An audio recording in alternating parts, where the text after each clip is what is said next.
আব্বা তোমার কি অবস্থা? এই যে উনি ভালো। শুনলাম শরীর তো মেলা খারাপ। তোমার জন্য ওষুধ ফলমূল সবই নিয়ে আইছি। কখন আসলি তুই? আমি এই যে একটু আগে আইছি। তা তোমার অবস্থা তো খারাপ, জমি জায়গা তো ভাইরা ফাঁকি দিয়ে দেবে নে তুমি মরে গেলে। আমার জমি জায়গা সব বুঝাই দিবা কিন্তু তুমি। আরে দিবানে মনে, তুই চিন্তা করিস নে, তোর জমি জায়গা গুছাই গেছে দিবানে, অত ব্যস্ত হইস নে। তোর ভাইরা অতটাও খারাপ না যে তোর জমি জায়গা মেনে নেবে, সমস্যা নেই, তোর দেবে না জমি। জমি ভাগাভাগির কথা করছে, আমি ব্যবস্থা করতেছি। আমার তো থাকার জায়গা নেই, তুমি ভালো করেই জানো। আমি তো পরের জায়গায় থাকি। তা জমি জায়গা কিনে একটা বাড়ি করব। তা তুমি এইগুলো দাও, আমি বেঁচে কিনে বাড়িটা করি। হ্যাঁ মনি, আমি তো বুঝতেছি, সমস্যা নেই, আমি শরীরটা সুস্থ, আমি তোকে জমি জায়গা ভাগ করে দিবানে। আর তোর ভাইরা অতটাও খারাপ না তোকে জমি জায়গা মাইরে খাবে, তোর ঠিকই বুঝাই দেবে নে। তুই তো একমাত্র বোন, তোরে ছাড়া কারে দেবে, ওরা অতটাও খারাপ না, তোর সব জমি জায়গা বুঝাই দিবানে, সমস্যা নেই, তুই যা। সে ছোটটা গেল ওখানে, ও তো সারা জায়গায় খুঁজে পাচ্ছি নে। এ ছোট, এ রাজু, কনে তুই? এ ভাই, এই যে আমি, কি হয়েছে? তুই এই জায়গায়, তোর আমি সারা জায়গায় খুঁজে বেড়াচ্ছি। শোন এদিকে আয়, কথা আছে। আজকে দেখি সেই রহিমা এসে আজকে বাপের সাথে শুটুর পুটুর করতেছে, কত জমি জায়গা আগে তো বুঝাই দিয়ে যাচ্ছি। যদি সব জমি জায়গা বুঝাই দিয়ে যায়, এই ভালো ভালো জমিগুলো সব দিয়ে যায়, তাহলে আমাকে ছেলে পেলে খাবে কি, থাকবে কানে? এই ভালো ভালো জমি জায়গাগুলো আগের থেকে বাপের কাছ থেকে ক্রিটিক্যাল বেরেন দিয়ে লিখে করে নিতে হবে। আর ওই বুন্ডাতে মনে কর গর্ত করা আছে, এই জায়গায় পিছনের জমি দাম কম, সেই সমস্ত জমি গোছাই দিতে হবে, বুঝলে, যাতে কোনো আওয়াজ না করতে পারে। এই রাস্তার পাশে সব জমিগুলো আমাকে লিখে নিতে হবে। তাহলে একটা দলিল দস্তবত তুই তো ভালো করে বুঝিস, ওইটাই সেইভাবে লিখে নিয়ে আসবি। রাস্তার জমিগুলো উল্লেখ করে খতিয়ান নম্বর দাগ নম্বর দিয়ে সব মনে করে পয়েন্টে পয়েন্টের জমিগুলো ওই দলিল করে নিয়ে আসবে। হ্যাঁ, আসসালামু আলাইকুম। ওয়ালাইকুম আসসালাম। কি অবস্থা? এই যে সুস্থ আছে মোটামুটি। পরশুদিন তো আবার ডাক্তারের কাছে যেতে হবে, ডেট করেছে, বুঝলে। তা আমাকে একটু কাজ ছিল হালকা, বুঝলে। কি কাজ? ওই মানে কি, আমরা দুই ভাই মিলে একটা নতুন ব্যবসা শুরু করতেছি। আমাকে ছেলে পেলে সেই একটা ভবিষ্যৎ আছে, তো ওকে চিন্তা করে একটা ব্যবসা চিন্তা করতেছি। ঠিক আছে, সে তো ভালো। দিলা মানে ওই সমস্যা হলো কি, মানে ওই যে লোন টোন তুলতে হয় তো, ওই জায়গায় আবার ব্যাংকের একটা ইয়ে আছে, গ্যারান্টার লাগে। তা ওই মনে করো গার্জিয়ানের একটা সই লাগবে শুধু।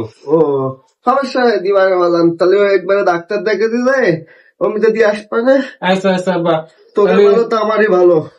ঠিক আছে, আমি আর বাঁচবো কয়েকদিন, সমস্যা নেই, যাওয়ানে। আচ্ছা আব্বা, তাহলে থাকো, তুমি রেস্ট নাও, আমি গেলাম। আচ্ছা ঠিক আছে, ঠিক আছে, আচ্ছা।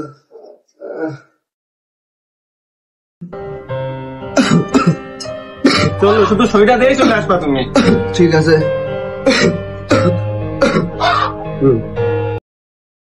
বড় ভাই, জমি তো সব লিখে নিচ্ছি, আর তো কোনো সমস্যা নেই। কিডা করেছে, কোনো সমস্যা নেই। এখন তুই আইন কানুন সম্বন্ধে তুই জানিস, এখন হলো আইন বিশাল কড়াকড়। ও রহিমা যদি জানতে পারে যে জমি সব লিখে নিছি, আর ওই বুড়ো যদি কয় যে নিনি, আমি তো দিইনি, তাহলে তখন কি করবানি? এর তো বুড়ো দেয় বাসায় রাখা যাবে না। আর পিছনে দিন দিন লাখ লাখ টাকা খরচ হচ্ছে, ওরে বালিশ চাপাতে মাইরে ফেলি, চল ওই করলেন। আব্বা, শরীর কিরকম আছে এখন? খুব খারাপ, ভালো না। ভালো লাইন পাইছে আব্বা, দেখবেন। লাইন বলে দেখেন।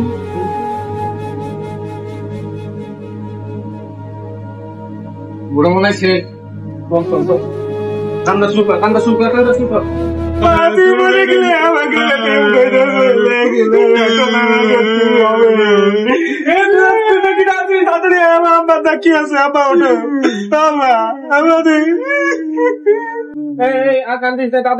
খবর দে, তাড়াতাড়ি খবর দে, তাড়াতাড়ি যত তাড়াতাড়ি লাশ দাবন দিতে পারবো তত তাড়াতাড়ি আমাকে লাভ দেওয়ার খবর দে। বড় ভাই, বাপ তো মেরে গেছে অনেকদিন আগে, আর আমি কোনে থাকি আপনি তো জানেন। তো আমার জমি জায়গাগুলো বুঝাই দেন। তোরা কি বুঝাই দেবো, সবই তো পড়ে রয়েছে, যে জায়গা তো বেশি নেই, সমস্যা নেই তো। বড় ভাই, আমাকে জমি জায়গা তো অনেক, ওই পিস রাস্তার পাশে 4 বিঘা আছে না, ওই জায়গাতে 1 বিঘে দেন, আর ওই কলা বাগানের তে 1 বিঘে দেন, আর হচ্ছে ওই যে স্কুলের পাশে আছে না 10 কাঠা, ওই যাতে 2-3 কাঠা দিলেই হবে না। কি বলিস তুই? ওই জমি জায়গা কবে লিখে দিয়ে গেছে আমাকে নামে আব্বা? আচ্ছা শুধু গর্ত গাড়ার থেকে কি নিবি তাই ক। গর্ত গাড়া মানে?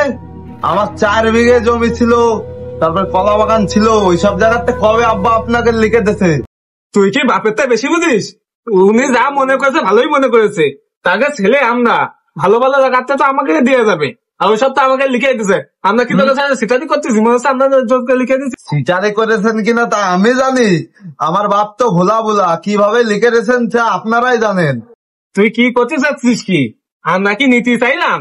আমার বাপ আমাকে 2 ভাইকে জোর করে লিখে দিয়ে গেছে, আমরা করছি নেবো না, তাও কথা তোরা আমার 2 ছেলে, তোকে তো একটা ছেলে মিলে ভবিষ্যৎ আছে, তাই করে লিখে দিয়ে গেছে, আমরা তো নীতি চাইনি। তখন তুই আমাকে একমাত্র ছোট বোন। এখন তো মিষ্টি মিষ্টি কথাই কষ্টেন ছোট বোন, লিখার সময় তো মনে ছিল না, আর কবরে গেলেই শরীর ফাঁকি দেওয়ার জ্বালা বুঝবেন। তোর তো ছোট মুখে বিশাল বড় বড় কথা আছে, সে দেখবা নেমে যাওয়ার পরে যা তুই যা বেরোতে বেরো, আর তোর মুখ জন্য আমাকে সামনে রেখে যা বেরো। এই কালে নাই আমারে ঠকাইলেন, পরকালে আর ঠকাতে পারবেন না, আমি আল্লাহর কাছে বিচার দেব, সেদিন গোশ খাইটেও আপনি শোধ করতে পারবেন না। আমার টাকার জায়গা নেই, আর আমার এবারে ঠেকালে আমি আল্লাহর কাছে বিচার দেবো।